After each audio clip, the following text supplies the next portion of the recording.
Thank you so much. It's really a treat to be here in India, and it's incredible to see the country's leadership in advanced AI. I was last here a little over a year ago, and it's striking how much progress has happened since then. We've gone from AI systems that struggled with high school level math to systems that can do research level mathematics now and derive novel results in theoretical physics. It's also striking how much progress India has made in its mission to put AI to work for more people in more parts of the country. And India's leadership in sovereign AI, building on infrastructure, SLMs, and much more, has been great to watch. More than 100 million people in India use ChatGPT every week. More than a third of them are students. India is also the fastest growing market now for Codex, our coding agent that works to help people develop software faster and better. India, the world's largest democracy, is well positioned to lead in AI, not just to build it, but to shape it and decide what our future is going to look like. And it's important to move quickly.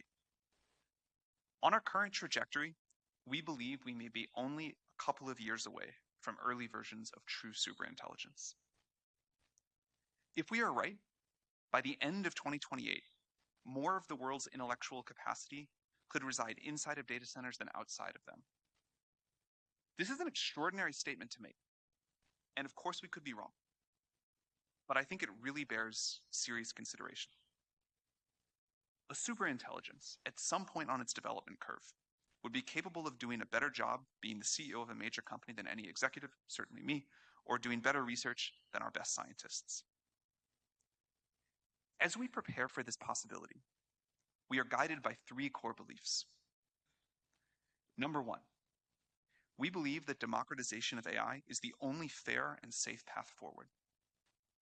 Democratization of AI is the best way to ensure that humanity flourishes. On the other hand, centralization of this technology in one company or country could lead to ruin. The desirable future a couple of decades from now has got to look like a world of liberty, democracy, widespread flourishing, and an increase in human agency. Some people want effective totalitarianism in exchange for a cure for cancer. I don't think we should accept that trade-off, nor do I think we need to. AI should extend individual human will.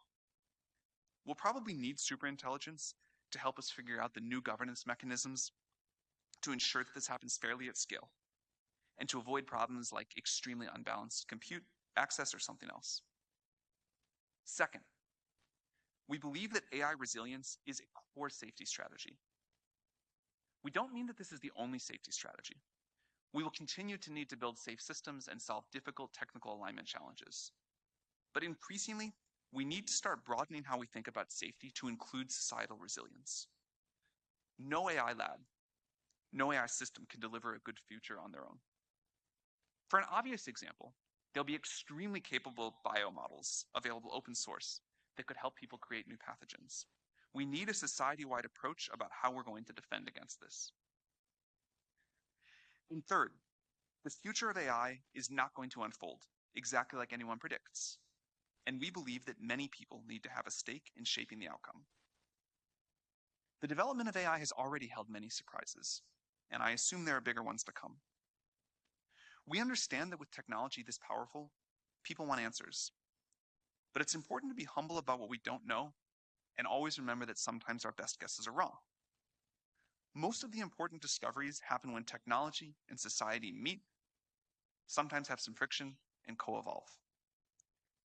For example, we don't yet know how to think about some superintelligence being aligned with dictators and totalitarian countries. We don't know how to think about countries using AI to fight new kinds of war with each other. We don't know how to think about when and whether countries are going to have to think about new forms of social contracts. But we think it's important to have more understanding and society-wide debate before we're all surprised. Of special note, and related to all 3 points, we continue to believe that iterative deployment is a key strategic insight, and that society needs to contend with and use each successive new level of AI capability, have time to integrate it, understand it, and decide how to move forward. This has been working surprisingly well so far. If we are right, and systems continue to improve at this pace, it's going to change the economics of a lot of things. A really great thing about AI progress is that it looks like many things are going to get much cheaper and have much faster economic growth. We're already seeing what AI is doing for access to high-quality healthcare, education, and more. In the coming years, we expect to see robots make many products and physical goods cheaper as supply chains get automated. The limit to how far this cost reduction can go may only be government policy. But the other side of this coin is that current jobs are going to get disrupted, as AI can do more and more of the things that drive our economy today. It'll be very hard to outwork a GPU in many ways. It'll be easy in some other ways. For example, we really seem hardwired to care about other people much more than we care about machines. We're somewhat less concerned about the long-term future. Technology always disrupts jobs. We always find new and better things to do.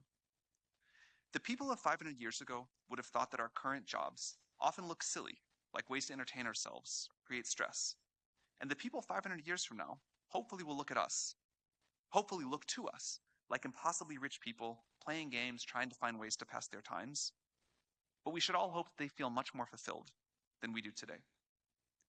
I'm confident we will keep being driven to be useful to each other, to express our creativity, to gain status, to compete, and much more. But the specifics of what we do day to day will probably look very different. Each generation has built on the work of the generations before. And with new tools, the scaffolding gets a little taller. This collective external lattice, the set of tools that we have built up around ourselves, is remarkable. And we are capable of doing things that our great-great-grandparents couldn't have dreamed possible. It is a moral imperative to make sure that our great-great-grandchildren can say the same. And technology, and especially AI, is how we're going to get there. For a democratic AI future, it is not enough to just give people tools and wealth.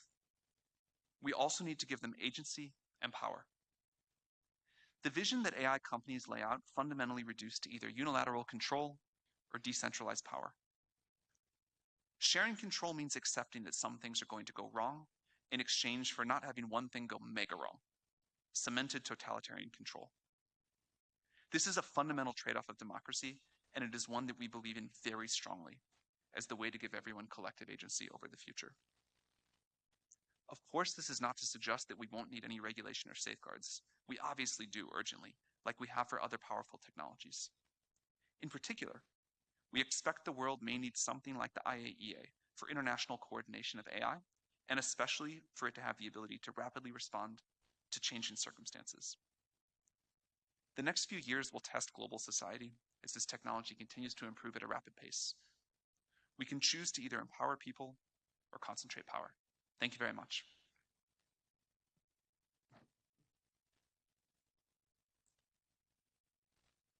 Thank you, Mr. Sam Altman, for your very interesting answer.